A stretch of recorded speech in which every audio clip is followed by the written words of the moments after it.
এই কারণে আল্লাহ পাক বলেন ওমাইয়াত্তাকিল্লাহা ইয়াজআল লাহু মাখরাজা। বিপদ আছে, মুসিবত আছে, চাকরি হয় না, ঝামেলায় পড়ছেন, রাজনৈতিক কোন্দলে আছেন, সৎভাবে চলতে চান, পারেন না, নানান রকম পেরেশানি, আল্লাহ পাক বলেন তাকওয়া রাখো, সব বিপদের দরজা বন্ধ করে আর সুখের দরজা খুলে দিয়ে দেব। আচ্ছা ভাইরা বলেন, মুত্তাকি বান্দাদেরকে অনেক মানুষ পাগল বললেও আল্লাহর কাছে তাদের দাম আছে না নাই? আপনার চোখে কেউ পাগল, কিন্তু আল্লাহর চোখে সে ভালো। আল্লাহর চোখে সে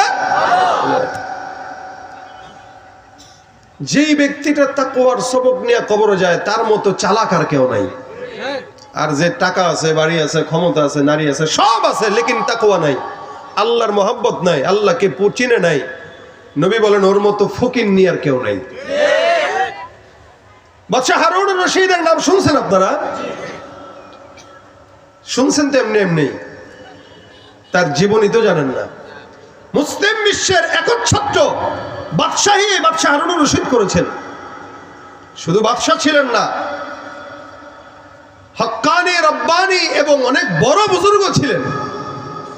আমাদের দেশের মানুষ নেতা হওয়া মানেই মনে করে নেতা হইছি তো চোর হওয়া লাগবে, কথা কয় না? এটা আমাদের দেশের একটা মন মানসিকতা হয়ে গেছে যে আমি কোন দলের নেতা হব তো আমার গাড়ি থাকা লাগবে, চুরি করে হোক, ডাকাতি করে হোক, কলা ছুরি লাগায় হোক, নেতা হয়েছি তো আঙ্গুল ফুলে কলা গাছ হওয়া, এটাই হলো আমার দেশের মানুষের কাজ।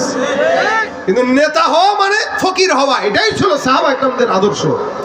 সাহাবা আজমাইন নেতা হয়েছিলেন কিন্তু নিজের জামা কিনতে পারেন নাই, নিজের ঘরে খাবার ছিল না, মানুষকে দান করতে করতে এই টেনশনে যে আল্লাহ আমি খাচ্ছি ওরা খায় না, আল্লাহর দরবারে কে জবাব দিবে? সুবহানাল্লাহ কয় না? এরা কোথায় কোথায় নেওয়া লাগে কেন? কথা বুঝেন? কথা কি আপনাদের সামনে যাচ্ছে? এটা হলো আমার দেশের মানুষের হাল। 2 দিন হয় নাই রাজনীতিতে যোগ দিছে, 2 দিনের পরে 1 সপ্তাহের মাথায়, 1 মাসের মাথায় মাশাআল্লাহ দিলে হুন্ডা হয়ে গেছে। কই পাইলো? আপনার আমার জনগণের টাকা। এই জনগণের টাকাকে চুরি করে এরা বড়লোক হয়, আর আমরা এই সমস্ত দামি নামি ডিজিটাল চোরদেরকে দেখলে 14 বার সালাম দেই, আর 2 টাকার পকেট মারকে দেখলে ঘুষি দিয়ে নাক ফাটায় দিই। সমাজের সর্দার স্থানে গেছেন বাজারে, পকেট মার একটা হাত দিছে, খালি দিছে কোনো মতে, আপনি তারা এমনি ধরে ফেলছেন, ও কিন্তু চুরি করে নাই, এমনি দিছে, আপনি ধরে গেলে এই চোর ধরছি চোর, আরেকটা আইসা নগদে ঘুষি মারি দিছে একটা নাকের মধ্যে। কিরে ভাই মাইরা টেরা যে আদামরা করে ফেললা, কি দোষ? কমিয়ে আমার পকেটে হাত দিছে, চুরি করছে নি? না, আমি কি এত বোকা? হাত দেওয়ার সাথে সাথে ধরে ফেলছি। তো ধরলি চুরি করে নিতে মারলি কেন? দিবে কেন? কথা বোঝে নাই, খালি পকেটে হাত দিছে, দোষ এটা। কিন্তু তার সামনেই, তার অগোচরে, তার সামনে মানুষের রাতের আধারে দিনের আলোকে কত সংখ্যক নেতারা কোটি কোটি টাকা চুরি করে আমেরিকায় সেকেন্ড হোম করে, পাসপোর্ট ডাবল করে পলায় চলে যায়। এদেরকে দেখার পরে 14 বার সালাম ঠুকে এই জনগণই। একজনে ঘুষি দেয়, আরেকজনে সালাম দেয়। এখন যেই নেতাকে সালাম দিচ্ছেন, সব নেতার কথা বলি না, কিছু ভালো তো আছে আলহামদুলিল্লাহ। টুপিওয়ালা, দাড়িওয়ালা যদি চেয়ারম্যান বাংলাদেশে যতগুলো আছে আপনি দেখেন, একটাও আলহামদুলিল্লাহ চোরের দায়ে কোনোদিন অপরাধী হবে না, একটাও হবে না ইনশাআল্লাহ। আপনি যদি জিজ্ঞাসা করেন ভাই আরে মারলেন কেন, বলে চুরি করছে, এরপরও তাকে সালাম দিচ্ছেন। এখন চোর এসি রুমে বসে বসে চিন্তা করে, চুরি করে করে 1 বছরের মাথায় 5 তলা বিল্ডিং করলাম, এসি লাগাইলাম, নির্বাচন আসলো, এই ব্যাকুল জনগণ এখনই দেখি কয় অমুক নেতার চরিত্র ফুলের মতো পবিত্র, আমার চরিত্র বলে ফুলের মতো। হ্যাঁ রে, এরা বুঝলো না এদের বাপের টাকা চুরি করে আমি 5 তলা বিল্ডিং করছি। তা চরিত্র যদি ফুলের মতোই হয়, ভালো হওয়া দরকার কি? ভালো চোর হওয়া লাগবে? কথা বুঝে না এরা। এই হলো হাল।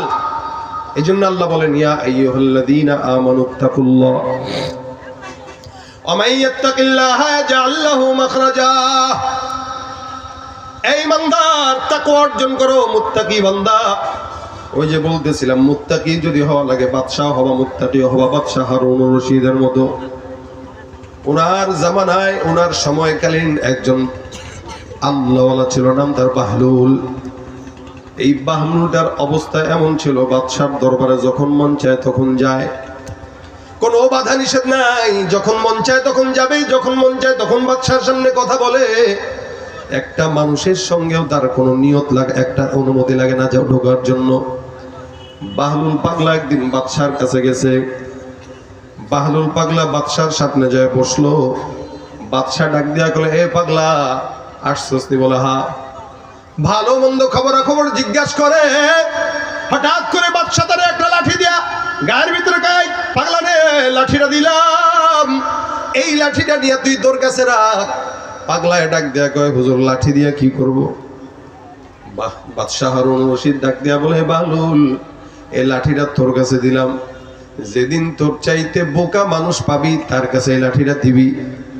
আমার বিশ্বাস তোর মতো বোকা মানুষ এই জমিনের মধ্যে আর নাই। বাদশাহ হারুন রশিদ তাকে লাঠি দিয়া বলে, যা তোর চাইতে বলদ মানুষ বোকা মানুষ পাইলে এই লাঠিটা তাকে দিয়া দিবি।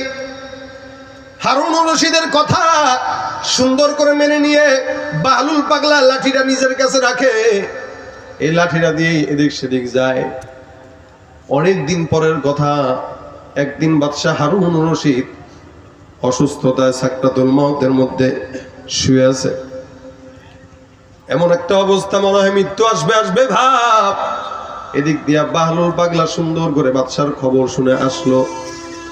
সে ডাক দেয়া কয়, বাদশাহ নামদার কি অবস্থা? শরীর ভালো নেই? দেখোস না শরীর খারাপ? শরীর তো খারাপ। কি অবস্থা, কেমন মনে হয়? আর মনে হয় বাঁচবো না। এবার বাদশাহ মহোদয়কে বাহলুল পাগলা ডাক দিয়া বলে, রে বাদশাহ বাঁচবেন না যেহেতু কই যাবেন? বাদশাহ ডাক দেয়া কয়, পাগলা তো ভালোই পাগলা, জানোস না মানুষ মরলে কই যায়? কবরে যায়। বাহলুল পাগলা ডাক দেয়া বলে, বাদশাহ সফরটা তো কবরের, কেউ আগে আসে কেউ পরে আসে, কেউ আগে যায় কেউ পরে যায়। জমিনের মধ্যে আসার সিরিয়াল, যাওয়ার সিরিয়াল নাই। আপনি জমিনের মধ্যে আগে আসছেন, যাবেন আগে, এরকম নয়। আগে আসছেন, আপনার বাচ্চা আগে পরে আসছে, এমনও তো হতে পারে আপনার সন্তান আপনার আগে চলে গেছে।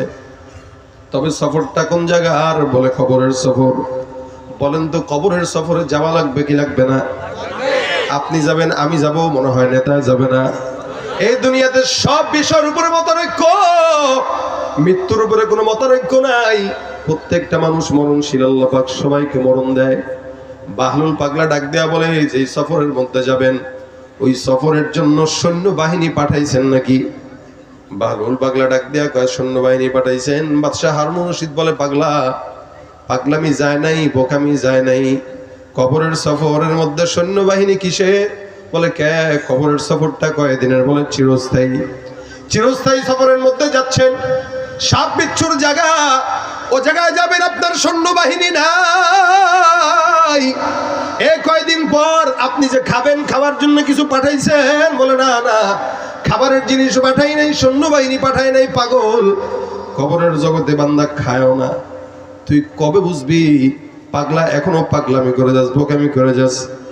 বাহলুল পাগলা ডাক দেয়া বলে, বাদশাহ হারুন আপনি আমারে পাগল বললেও বোকা বললেও, আপনি যে লাঠিটা আমার কাছে দিলেন, লাঠিটা আমি আপনার কাছেই ফেরত দিতেছি। আপনি সেদিন লাঠি আমার হাতে দিয়া বলছিলেন, যা তোর চাইতে বোকা কেউ পাইলে এটা ফেরত দিয়ে আসিস। আজকের এই জায়গায় আপনার সঙ্গে কথোপকথন আমি বুঝলাম। আপনি যে এই জমিনের ভিতরে এখন আছেন, এখান থেকে কবরের জগতে যাবেন। ওখানে যে যাবেন, ওখানে সৈন্যবাহিনীও পাঠান নাই, খাবারের জিনিস পাঠান নাই, আসবাবপত্র পাঠান নাই, তবে কি নিয়ে যাবেন? বাদশা ডাক দেয়া কয়, দেখ খোলা হাত দুইটা আছে, এই হাতের মধ্যে জান্নাতে যাওয়ার উসিলাও তো আমি নিতে পারি নাই মনে হয়। বাহলুল পাগলা ডাক দেয়া বলে, আরে বাদশাহ, জমিনের মধ্যে সাময়িক কোনো জায়গায় যাওয়ার জন্য যদি রওনা হন, তাহলে বিশাল বড় সৈন্যবাহিনী নিয়ে রওনা হয়ে যায়। খাবারের রসদ টসদ নিয়ে 1 মাস আগে এগুলো পাঠানো শুরু করে দেন। অথচ আপনি কবরের যাত্রী, কবরের সামান নিয়ে যাবেন, কিন্তু কবরের ভিতরে সামান তৈরি করেন নাই, সৈন্যবাহিনীও পাঠান নাই, খাবারও পাঠান নাই। আমার দিল বলতেছে আমি নয়, আমার চাইতে আপনি বড় বোকা আর পাগল।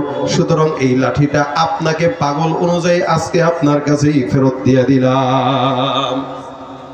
এ ভাইরা আমার, বাদশাহ হারুন রশিদ বলে, বাহলুল দামি কথা বললা, দুনিয়ার জমিন থেকে মালিকের দরবারে যাব, আল্লাহর কাছে যাওয়ার জন্য কবরের সামান নিলাম না। এই জমিন থেকে যাব কবরের ভিতরে, কবরের মানুষ যায়, এই জায়গাটা অনেক বড় একটা জায়গা। ওখানের সামানা তো দুনিয়ার সৈন্যবাহিনী নয়, ওখানের সামানা তো খাবার দাবার নয়, ওখানের সামানা হলো ঈমান, ওখানের সামানা হলো কোরআন, ওখানের সামানা হলো তাকওয়া। দুনিয়ার জমিনে এমন কেউ নাই কবরে যাবে না, কেউ আগে কেউ পরে, একদিন না একদিন প্রত্যেকটা বান্দার কবরের মধ্যে যাওয়া লাগবে। তবে চালাক তো সেই যে কবরে যাওয়ার আগে দুনিয়ার জমিন থেকে তাকওয়ার সামানা নিয়ে রওনা হয়, ঠিক কিনা? यहाँ हम सब मुसाफिर हो, यहाँ हम सब मुसाफिर है, वही आखिर ठिकाना। यहाँ हम सब मुसाफिर है, वही आखिर ठिकाना। कोई आगे रवाना है, कोई पीछे रवाना।